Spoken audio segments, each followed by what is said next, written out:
Ibrani 11 ayat 1. Iman adalah dasar dari segala sesuatu yang kita harapkan dan bukti dari segala sesuatu yang tidak kita lihat.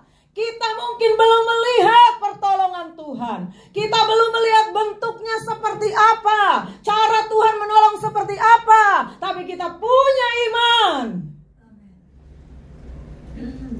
Tapi ingat, iman itu harus dibuktikan dengan perbuatan. Kalau engkau hanya berkata aku punya iman, tapi perbuatanmu tidak menunjukkan imanmu, berarti imanmu iman yang mati. Iman tanpa perbuatan mati. Ibrani 11 ayat 6 juga berkata, tetapi tanpa iman tidak mungkin orang berkenan kepada Allah. Sebab kalau orang beriman, berarti dia harus percaya bahwa Allah sungguh ada. Dan dia memberi upah kepada orang yang sungguh-sungguh mencari Dia. Masalahnya kita sungguh-sungguh itu mencari Tuhan atau mencari tangannya Tuhan. Ya. Kita mencari mujizatnya saja.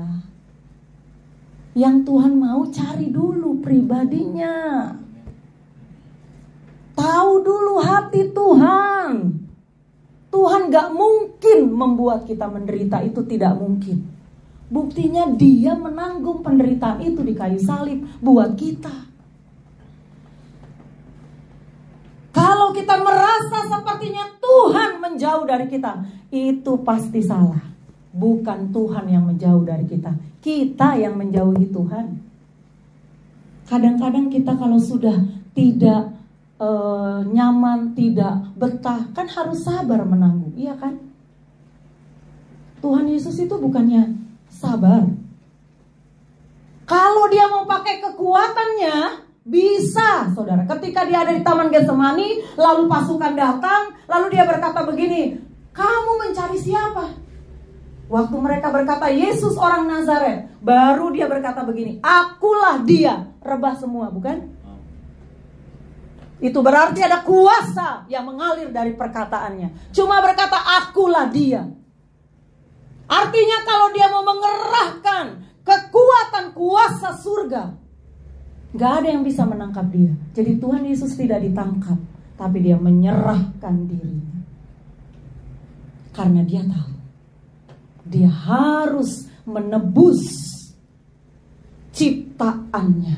Dia harus menebus saudara-saudaranya. Kita semua saudara Yesus. Karena Rasul Paulus berkata, Dia yang sudah bangkit akan menjadi yang sulung di antara banyak saudara. Berarti Yesus itu anak tunggal dan Dia menjadi yang sulung di antara kita, saudara-saudaranya. Tapi kalau Yesus melalui jalan salib, masa kita langsung enak-enak terima mahkota? Tetap kita harus melalui jalan salib.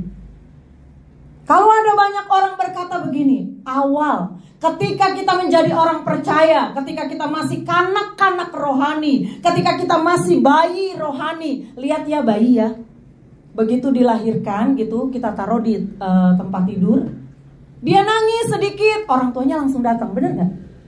Dilihat, kenapa nih? Lapar kah? Haus kah? Atau ada yang basah dari bajunya harus digantikan, begitu kan? Waktu kita bayi rohani, kita berseru sedikit, Tuhan langsung tolong. Kita berseru, Tuhan langsung datang. Apa yang kau perlukan? Itu bayi rohani. Tapi apakah engkau mau masih tetap tinggal bayi? Kalau engkau sudah 15 tahun iring Tuhan, 20 tahun, coba kalau 15 tahun ya, mau makan dia ngek gitu, nangis. Orang tuanya harus datang. Kamu mau makan ya? Diambilin gitu. Kira-kira saudara seneng gak punya anak kayak gitu? Enggak. Kita merasa dia punya keterbelakangan mental. Bener gak? Yang seperti itu berarti idiot. Nah, apakah engkau memiliki keterbelakangan rohani? Apakah engkau idiot dalam kerohanianmu?